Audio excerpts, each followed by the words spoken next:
Halo, selamat pagi teman-teman.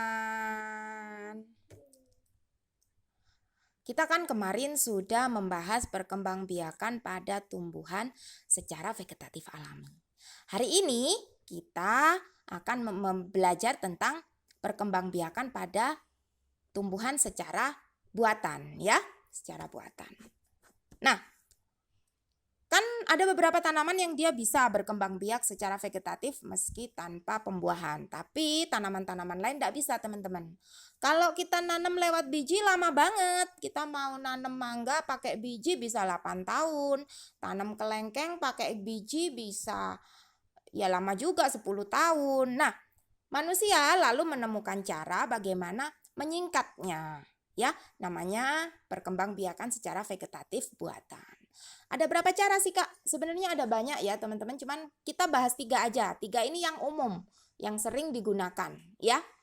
Jadi ada cangkok, 1 ada cangkok, 2 ada stek, ada stek, lalu 3 ada okulasi ya. Kita mulai dari cangkok dulu. Cangkok ini biasanya digunakan untuk tanaman-tanaman buah ya, yang dahannya besar. Jadi syaratnya itu dahannya besar. Kalau dahannya kerempeng gitu nggak bisa dicangkok teman-teman. Jadi pilih dahan yang muda, enggak, tua ya enggak. Jadi dahan yang sehat. Cangkok ini apa? Cangkok ini mengerat daun, mengerat dahannya itu dikulitin. Ya. Jadi misalnya ini pada pohon mangga ya teman-teman. Pohon mangga yang dahannya itu bagus. Sehatlah dia. Ya nggak terlalu muda juga, nggak tua-tua banget gitu loh. Ini pohon induknya ya. Ini pohon induknya. Nah ini yang mau kita bikin cangkokannya. Ini kita kerat ya teman-teman. Nah kita kerat sekitar 7 cm kotak gitu ya. Kita kerat, kita kelupas. Kita kelupas kulitnya. Lalu setelah itu kita bersihkan kambiumnya, getahnya ya. Jadi jangan sampai ada kambium yang tersisa ya. Kita harus kering, benar-benar harus kering. Jadi tunggu aja 2 hari kena sinar matahari, kena angin, dia akan kering ya teman-teman. Harus benar-benar kering. Kalau nggak kering, dia akan jadi kulit lagi, nggak bisa keluar akar. Jadi harus kering ya. Nah kalau sudah kering, dia nggak akan keluar kulit. Lah kalau sudah kering 2 harian, nah kita kasih tanah, dibungkus pakai tanah. Tanah yang gembur, tanah yang bagus, bukan tanah liat ya. Tanah yang bagus kita tempel-tempelkan gitu sampai menggelembung kayak bola. Lalu setelah itu kita tutup pakai plastik ya. Pakai plastik bisa, pakai sabut kelapa bisa. Kita ikat atas bawah biar enggak lepas, biar enggak kena sinar matahari. Jadi plastiknya itu kalau bisa ya warna gelap ya. Jadi sebenarnya kita itu memindahkan, kita itu apa ya, membuat tanah buatan gitu loh teman-teman. Jadi ini seolah-olah ditanam di tanah buatan ya. Jadi tunggu aja ini lama sih, biasanya 3 bulan, 4 bulan gitu dia akan keluar akarnya. Keluar akar. Kalau bagus ya maksudnya, kalau berhasil ini dia keluar akar. Kalau nggak berhasil, kambiumnya kurang bersih, dia nggak akan keluar akar, dia jadi kulit. Nah ini kalau makanya kambiumnya harus bersih, nanti dia keluar akar. Nah kalau akarnya sudah bagus, sudah banyak teman-teman, gini ini sudah bagus ya, digergaji aja ini, digergaji, dipotong. Nah dipotong, krek gitu, lalu pindahkan ke tanah. Nah kalau sudah dipindahkan ke tanah gini, kita sudah punya satu tumbuhan mangga ya, kita sudah punya satu pohon mangga lagi. Syaratnya yaitu tadi harus bersih kambiumnya ya, getahnya harus terbuang sempurna biar tidak terbentuk kulit, jadi bisa berhasil bikin akar. Cuman kelemahannya apa teman-teman? Pohon mangga itu kan akarnya akar tunggang ya, akar yang kuat. Nah kalau di sistem seperti ini, seperti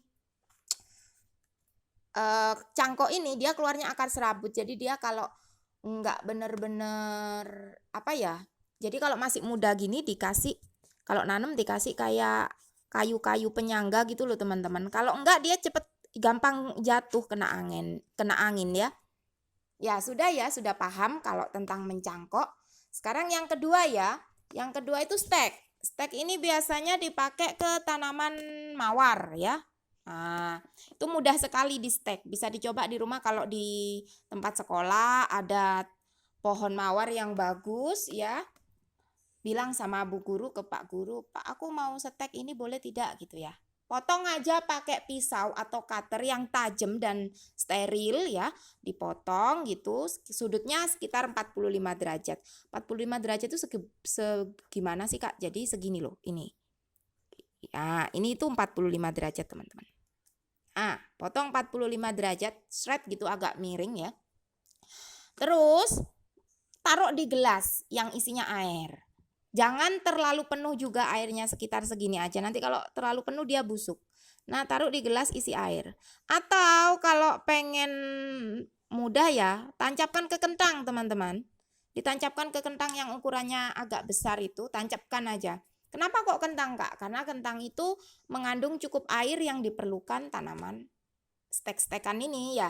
Jadi tancapkan aja ke kentang, udah biarin aja. Nanti dia akan keluar daunnya di sini, teman-teman. Dia nanti akan keluar daun. Nah, ini kan nggak ada daunnya pertamanya. Nanti dia akan keluar mata tunas jadi daun, jadi daun. Nah, kalau sudah bagus kayak gini, pindahkan aja ke tanah. Pindahkan ke tanah, dia akan jadi tanaman baru, ya. Nah, ini loh. Ini kan dibersihkan dari daun. Nah, dibersihkan dari daun. Lalu nanti ini yang mau disetek, ditaruh di gelas isi air atau ditancapkan ke kentang. Ya, dia nanti jadi pohon mawar. Lalu cara yang ketiga apa? Cara yang ketiga adalah dengan okulasi. Okulasi ini menyambung dua macam tanaman. Kalau yang tadi kan dari satu indukan, ini dari dua indukan. Ini dilakukan untuk mendapatkan sifat-sifat baik dari dua indukan. Jadi misalnya teman-teman punya pohon belimbing, yang satu banyak buahnya, tapi asem. Yang satu sedikit buahnya, tapi manis. Besar-besar manis. Yang satunya buahnya banyak, tapi kecil-kecil dan asem. Nah, ini kita bisa disambung. Jadi ini pohon A ini yang buahnya banyak, tapi kecil-kecil dan asem. Ini pohon B yang buahnya sedikit, tapi besar-besar dan manis. Ini kerat aja seperti ini. Kotak gini ya. Yang ada tunas daunnya ya teman-teman. Tunas daun tuh kayak gini. Nah, ada ininya. Dikerat aja, bisa kotak, bisa seperti ini. Dikerat, satunya juga dengan ukuran yang sama ya. Harus sama loh, nanti kalau nggak sama pas ditempelkan itu nggak pas ya. Setelah dikerat, ditukar. Yang A dipindah ke yang B ditaruh ke yang A. Nah, terus diikat teman-teman, diikat. Nah, diikat yang kuat, yang rapat.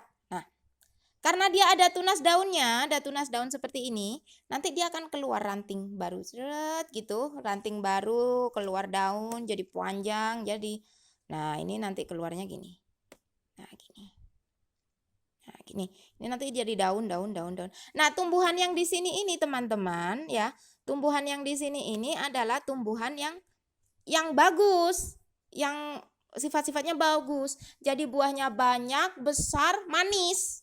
Karena apa? Karena sudah disilangkan, karena sudah digabungkan. Ya. Nah, sudah paham ya teman-teman tentang perkembangbiakan secara buatan pada tumbuhan. Sekarang kita sudah mempelajari semua perkembangbiakan pada tumbuhan. Next video kita mau belajar apa lagi? Teman-teman tulis di kolom komentar. Nah, selamat bereksperimen ya teman-teman. Teman-teman bisa mencoba ini, minta bantuan sama mama sama papa ya.